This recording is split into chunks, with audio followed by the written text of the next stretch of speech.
L'image sympathique du routier qu'exaltait le cinéma des années 50 est bien ternie. Il ne se passe pas de semaine sans que soit posé le problème des 800 000 poids lourds qui sillonnent la France, dont 20 000 transportent des matières dangereuses. En 1973, il y a eu sur nos routes 195 accidents de circulation concernant le transport des matières dangereuses. Et dans la plupart des cas, le produit transporté, des hydrocarbures, des produits chimiques, des gaz liquéfiés, des explosifs, voire même des matières radioactives, se sont déversés hors de la citerne, provoquant une vingtaine de morts, mais aussi des destructions de maisons, des pertes de culture, des pollutions de cours d'eau. À cet égard, les Alsaciens sont particulièrement concernés. Toute l'eau utilisée provient de la nappe phréatique. Vulnérable, on ne peut pas physiquement la protéger, et la nappe alsacienne est bien malade. Les installations qui sont communes, à l'aéroport civil et à la base militaire par exemple, préoccupent ceux qui sont chargés de veiller sur l'eau. À plusieurs reprises, le remplissage des cuves de kérosène n'a pas été contrôlé avec la rigueur nécessaire, et les cuves ont débordé. Alors, dans quelques mois, l'alimentation en eau de Strasbourg risque d'être compromise, d'autant qu'à cause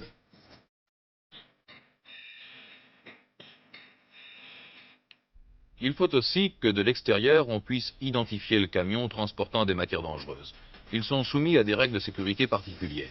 Limitation de vitesse, équipement de sécurité, comme des extincteurs appropriés aux produits transportés, et surtout signalisation. Depuis quelque temps, tout véhicule transportant des matières dangereuses doit afficher, bien en évidence, un rectangle orange. À côté, doit être apposé un losange sur lequel est symbolisée la nature du produit.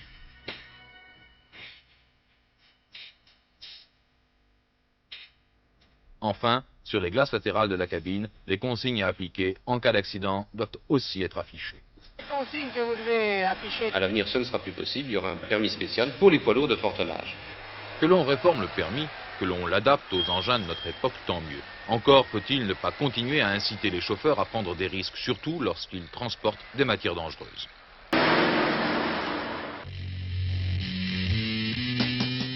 « 50% des accidents dans lesquels sont impliqués les transporteurs de matières dangereuses sont dus à des fautes de conduite.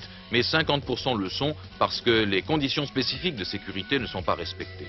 La commission interministérielle du transport des matières dangereuses s'en est émue. Dans quelques mois, les amendes seront multipliées par 100. Quant aux organes de sécurité, les spécialistes réalisent...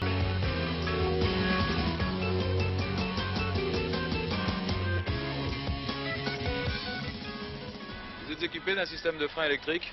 Ah non. Non ? Bon. Un système de frein de secours électrique est obligatoire sur les autocars dans certaines régions accidentées de France. Il est regrettable qu'une telle mesure ne soit pas étendue aux camions-citernes qui ont licence sur tout le territoire. Un camion-citerne qui n'a plus de frein devient une véritable bombe. Alors, qu'attendent les autorités pour l'imposer? On vous rembourse les frais d'autoroute, oui. Mais on a des parcours bien précis et tout ce qui est pris en dehors des parcours n'est pas remboursé.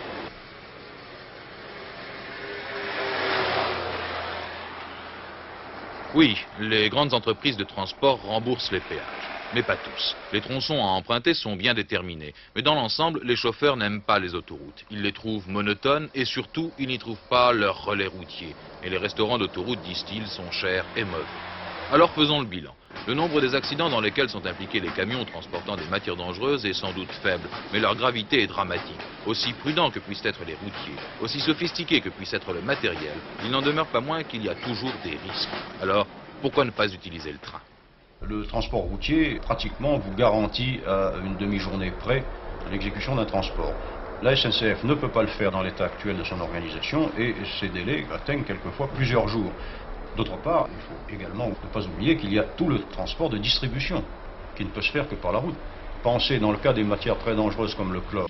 Il est évident qu'il n'est pas question d'interdire le transport par la route des matières dangereuses, mais ne pourrait-on le limiter aux seules petites distances et ne plus accorder des licences tout département aux transporteurs de matières dangereuses?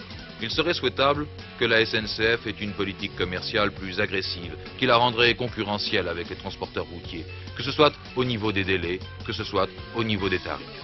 Mais il faudrait que les administrations sachent résister à l'un des groupes de pression les plus puissants de France, celui des transporteurs routiers.